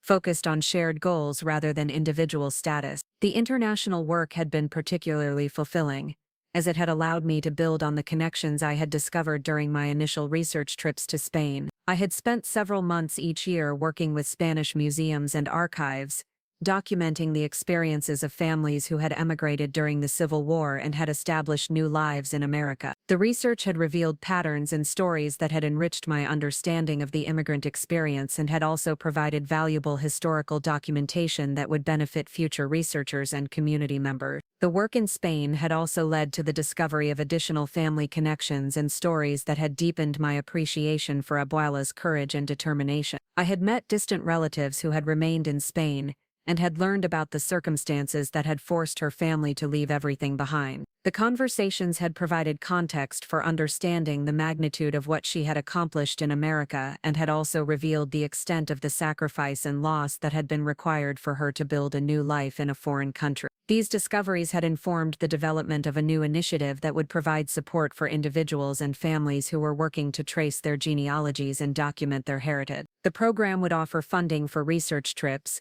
translation services, and archival work that would help people understand their family histories and preserve those stories for future generations. The initiative had been designed to address the reality that many immigrant families had lost touch with their roots, due to the practical demands of establishing new lives in unfamiliar places. The genealogy program had attracted applications from families across the country who were seeking to understand their heritage and reconnect with their cultural identity. The stories that emerged from this work had been both heartbreaking and inspiring, revealing the resilience and determination that had characterized immigrant communities throughout American history. The program had also created opportunities for intergenerational dialogue, as younger family members worked with elders to document stories and traditions that might otherwise be lost. The success of the Foundation's various programs had created opportunities for partnership with other organizations and institutions that were working on similar issues. I had been invited to participate in national conferences and policy discussions about immigration, cultural preservation, and economic development. The platform had allowed me to advocate for policies that would support immigrant communities and to share the lessons I had learned about the importance of recognizing and nurturing the potential that existed within marginalized populations. The policy work had been challenging but rewarding, as it had required me to translate the personal and family experiences that had shaped my understanding into broader frameworks that could inform public debate and decision-making. I had learned to communicate effectively with government officials, community leaders, and media representatives who were interested in the intersection of immigration, economic development, and cultural preservation. The advocacy work had felt like a natural extension of the Foundation's mission and had provided another way to honor Abuela's legacy while building something meaningful for the future. The financial management of the inheritance had continued to be a source of both opportunity and responsibility. The careful investment strategies that had been developed during the initial years after the inheritance had been discovered had continued to generate returns that allowed the Foundation to expand its programs, while also building endowment funds that would ensure the sustainability of the work future generations. The wealth had continued to grow, but it had also been systematically deployed to create opportunities and support initiatives that aligned with the values that Abuela had demonstrated throughout her life. The investment philosophy had been guided by the same principles that had characterized Abuela's approach to building wealth: patience, diversification, and a focus on long-term value rather than short-term gain. The portfolio had been structured to generate steady returns while also supporting companies and initiatives that were aligned with the Foundation's mission. The approach had been conservative but effective, ensuring that the resources would be available to support the Foundation's work while also continuing to grow and adapt to changing circumstances. The success of the Foundation had also created opportunities for collaboration with other philanthropic organizations and wealthy individuals who were interested in supporting similar causes. I had been invited to participate in donor networks and collaborative giving initiatives that leveraged the resources and expertise of multiple organizations to address complex social challenges. The partnerships had been valuable for expanding the reach and impact of the Foundation's work while also learning from the experiences and approaches of other philanthropic leaders. The collaborative relationships had taught me about the importance of strategic partnership and the value of combining resources and expertise to achieve goals that would be impossible for any single organization to accomplish alone. The lessons had been consistent with Abuela's approach to building wealth and achieving goals.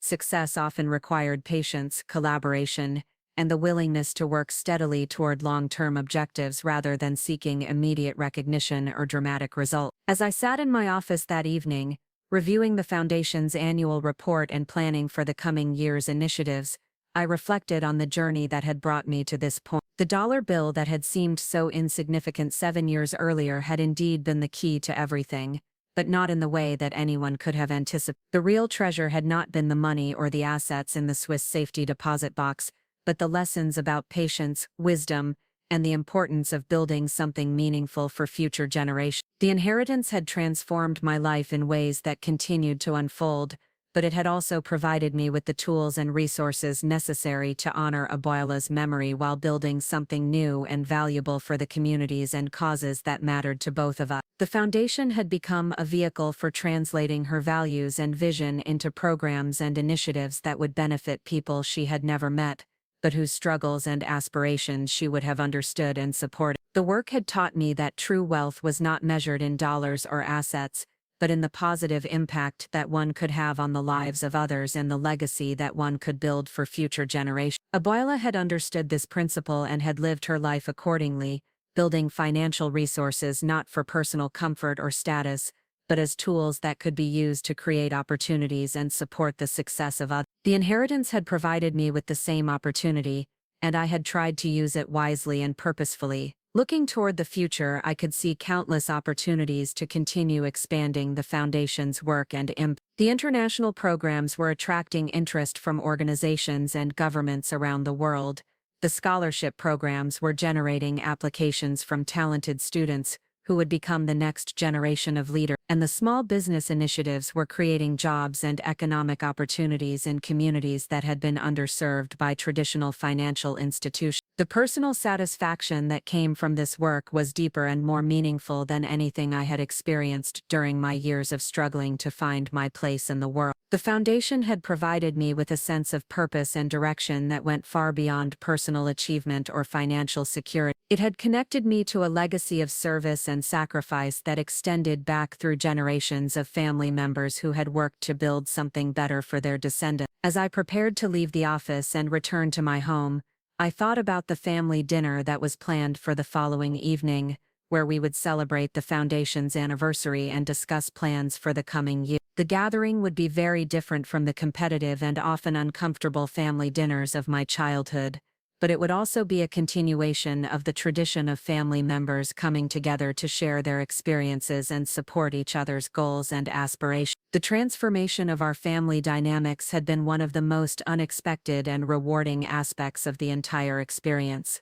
We had learned to appreciate each other's contributions and to work together toward shared goals rather than competing for individual recognition. The inheritance had provided the catalyst for this change, but the real transformation had come from our willingness to examine our assumptions and to build new relationships based on mutual respect and shared value. The evening concluded with a quiet moment of reflection in my study, where I kept some of Abuela's personal belongings and the original documents that had led to the discovery of the inheritance. The dollar bill was framed and displayed prominently, not as a symbol of modest means, but as a reminder of the importance of looking beyond surface appearances and recognizing the potential that often exists in the most unlikely places. The note that had accompanied it was preserved alongside it, a testament to the wisdom and foresight of a woman who had understood that the greatest treasures are often hidden in plain sight. The journey that had begun with that crumpled dollar bill had led to discoveries and opportunities that would have been impossible to imagine at the time. But the most important discovery had been the understanding that true wealth comes not from accumulating resources for personal benefit, but from using whatever advantages one has to create opportunities for others and to build something meaningful that will outlast one's own lifetime. Abuela had spent her life demonstrating this principle, and the inheritance had provided me with the opportunity to continue her work while building something new and valuable for the future. 10 years had passed since that extraordinary moment when I first held the brass key that would unlock the greatest secret of my life, and as I stood before the podium at the International Conference on Cultural Heritage Preservation in Geneva, Switzerland, I felt the profound weight of the journey that had brought me to this moment. The conference hall was filled with scholars, museum directors, government officials, and philanthropic leaders from around the world, all gathered to discuss innovative approaches to preserving and celebrating immigrant stories. My keynote address would focus on the Rodriguez Heritage Foundation's decade of work, but more importantly, it would share the lessons I had learned about the hidden wealth that exists within communities that are often overlooked and undervalued. The invitation to deliver this keynote had come from the Swiss Cultural Ministry, an honor that felt particularly meaningful, given that Switzerland had been the country where Abuela had chosen to safeguard her family's most precious asset. The irony was not lost on me that I was returning to speak in the very city where my life had been transformed by the contents of that safety deposit box. The conference organizers had specifically requested that I address the broader implications of discovering hidden wealth within immigrant communities, and they were particularly interested in the model we had developed for transforming individual financial success into sustainable community impact. As I looked out at the audience, I reflected on the extraordinary decade that had shaped not only my own life, but the lives of thousands of individuals and families who had been touched by the Foundation's work. The Rodriguez Heritage Foundation had evolved from a small scholarship program into an internationally recognized organization with programs spanning 3 continents. We had awarded over 2,000 scholarships, provided seed funding for more than 500 small businesses, established cultural preservation programs in dozens of communities, and created a network of partnerships that connected immigrant families with resources and opportunities that had previously been inaccessible to them. The Foundation's research division had become a leading authority on documenting hidden wealth within immigrant communities, and our studies had revealed patterns that challenged conventional assumptions about economic mobility and asset accumulation. We had discovered that many immigrant families had been building substantial wealth while maintaining modest lifestyles, using strategies similar to those that Abuela had employed. These families had often been overlooked by traditional financial institutions, and had developed alternative approaches to saving, investing, and preserving assets that reflected their cultural values and their understanding of long-term financial security. The research had led to the development of new financial products and services specifically designed to meet the needs of immigrant communities. We had partnered with community banks and credit unions to create savings programs that recognized the importance of sending remittances to family members abroad while also building assets in the United States. We had worked with investment firms to develop portfolios that included international components,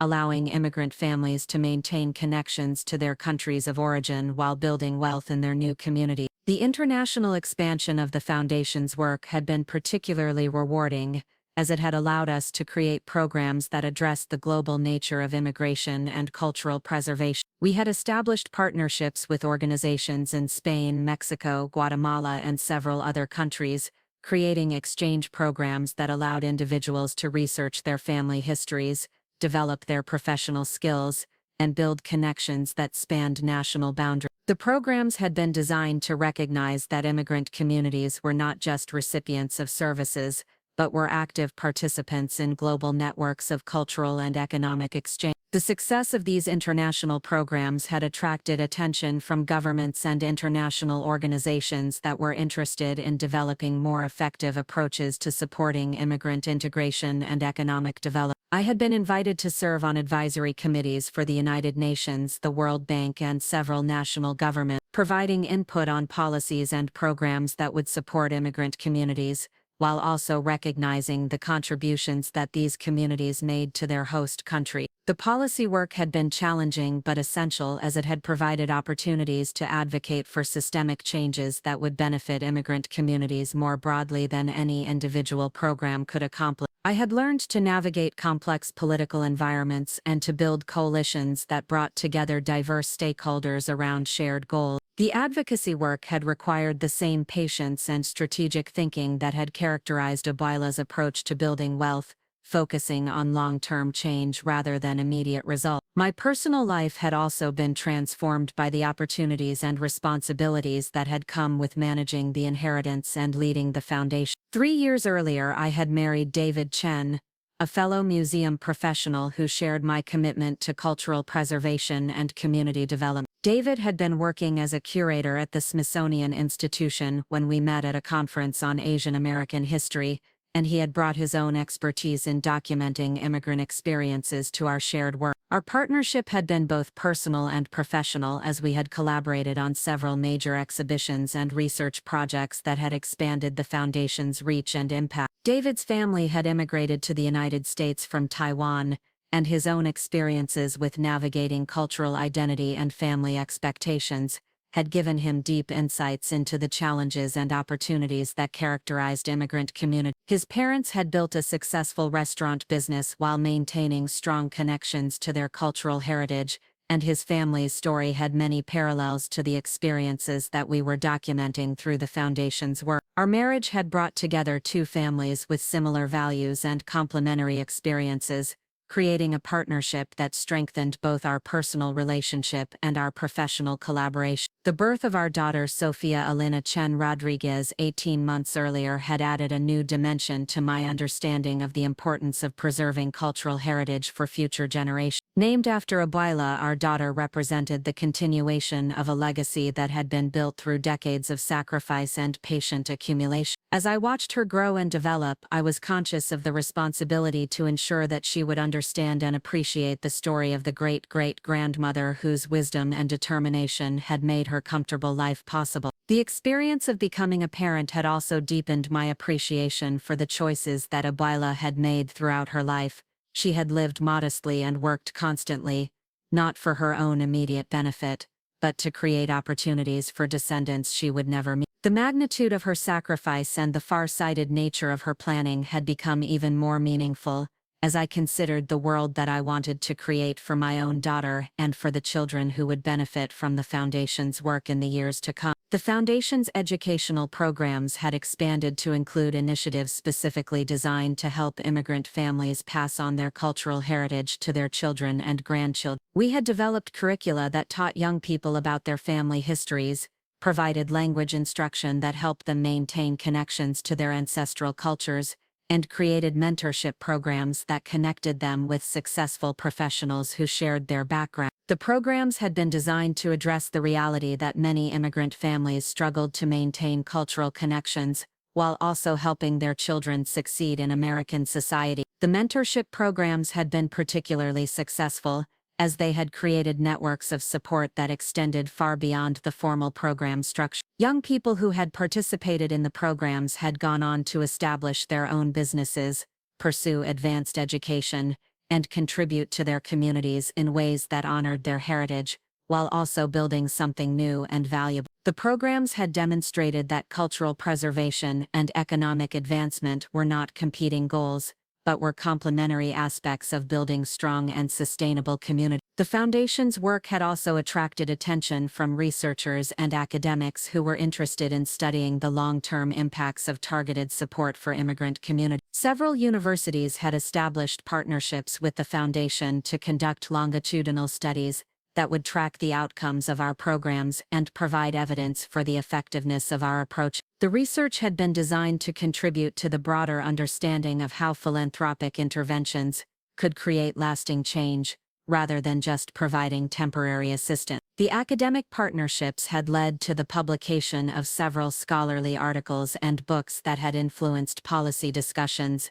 and program development in organizations around the world. I had been invited to serve as a visiting scholar at universities in the United States, Spain, and Mexico, sharing the lessons we had learned and contributing to the training of the next generation of professionals who would work with immigrant communities. The academic work had provided opportunities to reflect on the theoretical implications of our practical experience and to contribute to the development of more effective approaches to supporting immigrant integration and success. As I began my keynote address that morning in Geneva, I spoke about the moment when I first discovered the brass key hidden behind the brick on Abuela's balcony, and how that discovery had led to a decade of learning about the hidden wealth that exists within communities that are often dismissed or overlooked. I shared the story of how a seamstress who appeared to live in poverty had actually been building a fortune through decades of careful planning and strategic investment, and how that discovery had challenged everything my family had believed about success,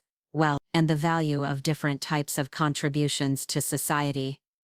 The audience was particularly interested in the lessons we had learned about the importance of looking beyond surface appearances and recognizing the potential that often exists in the most unlikely places. I spoke about the hundreds of families we had worked with who had been building assets and preserving cultural heritage while maintaining modest lifestyle, and how supporting these families had created opportunities for economic development and cultural preservation that benefited entire communities. The presentation concluded with a discussion of the future challenges and opportunities that would shape the work of supporting immigrant communities in the coming decade. I spoke about the need for more sophisticated approaches to recognizing and nurturing the wealth that already existed within these communities, and the importance of building partnerships that would leverage the resources and expertise of multiple organizations and sectors. The work would require the same patience and strategic thinking that had characterized Abuela's approach to building wealth,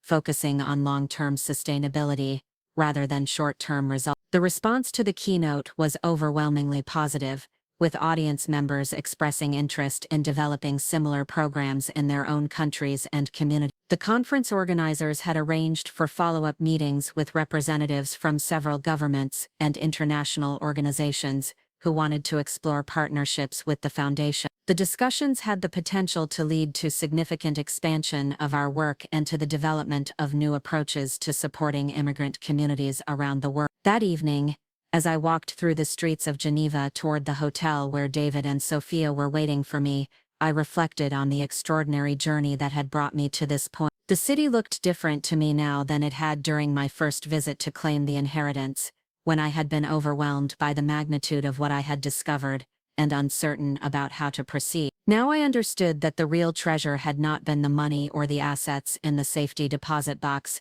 but the opportunity to build something meaningful that would honor Abuela's memory while creating lasting benefits for others. The decade of work with the foundation had taught me that true wealth was not measured in dollars or assets, but in the positive impact that one could have on the lives of others and the legacy that one could build for future generations. Abuela had understood this principle and had lived her life accordingly, building financial resources not for personal comfort or status, but as tools that could be used to create opportunities and support the success of others. The inheritance had provided me with the same opportunity, and I had tried to use it wisely and purposefully. As I entered the hotel and took the elevator to our suite, I thought about the future challenges and opportunities that would shape the next decade of the foundation's work. The international programs were attracting interest from organizations and governments around the world.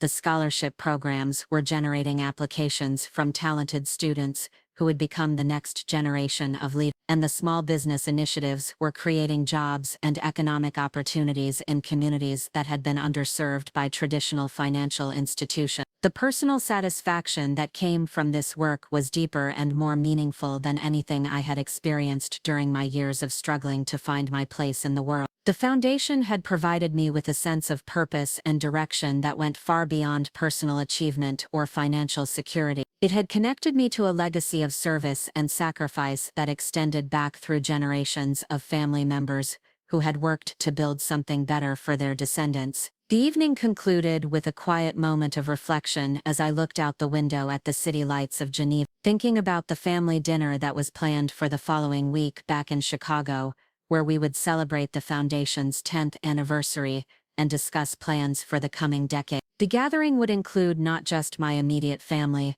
but also dozens of scholarship recipients, small business owners, and community leaders who had been supported by the foundation's programs over the years. The celebration would be a testament to the power of patient investment and strategic thinking, and to the importance of recognizing and nurturing the potential that exists within every community. The transformation of our family dynamics had been one of the most unexpected and rewarding aspects of the entire experience. We had learned to appreciate each other's contributions and to work together toward shared goals, rather than competing for individual recognition. The inheritance had provided the catalyst for this change, but the real transformation had come from our willingness to examine our assumptions and to build new relationships based on mutual respect and shared values. As I prepared for bed that night, I thought about the dollar bill that was still framed and displayed prominently in my office back in Chicago, not as a symbol of modest means, but as a reminder of the importance of looking beyond surface appearances and recognizing the potential that often exists in the most unlikely places.